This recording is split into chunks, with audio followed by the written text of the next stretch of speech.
అయ్యా వీళ్ళ గోల ఏమిటంటే బాబు కాస్త ఆగండి, మిమ్మల్ని మాట చెప్పనివ్వండి. అమ్మయ్యా, ఆ పెద్ద ఆయన పెద్ద కాంట్రాక్టరు, పేరు గురునాథం. ఆయనకి 10 లక్షల ఆస్తి, 25 లక్షల ఆశలు, ఒక్కర్తే కూతురు, పేరు సుబ్బులు. చంద్రుడికో మచ్చల, గులాబీకి మునుల, ఆయనకో మేనలుడు. వరుసగా మేనలుడే, కానీ నిజానికి ఎవడో అదేదో మొగుడు అంటారే, ఆ మొగుడు. ఆ మొగుడి అదే ఈ మేనలుడి పేరు అబ్బులు.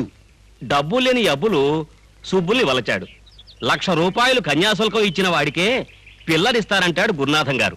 ఈయన రేపు హైదరాబాద్ చేరగానే 4 లక్షల రూపాయల కాంట్రాక్టుకు టెండర్ కట్టాలి. 4 కాదు బాబు, 5. అలా కానివ్వండి.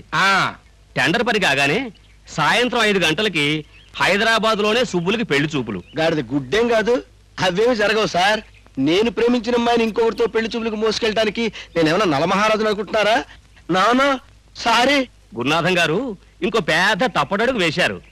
రైలు మీద పోకుండా దాబుసరిగా ఉంటుందని సొంత రథంలో బయలుదేరాడు. డ్రైవర్ని పిలిస్తే బత్తా డబ్బులు ఇవ్వాలని ఈ అబ్బుల్ని తోలమన్నాడు. హైదరాబాద్ చేరేలోగా ఏమిటి చారదంటుంటాను. బాబ్జీ నిదానం, నెమ్మది, మాట మాకు. చేరేలోగా ఏంటి?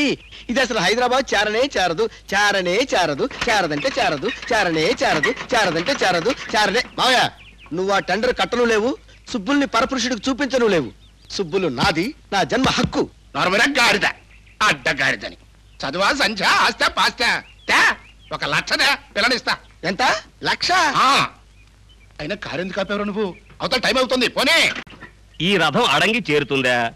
గురునాథం గారి టెండర్ని, అబ్బులు సుబ్బులు మెళ్ళో తాళిని కడతారా? వెండి తెరపై చూడండి.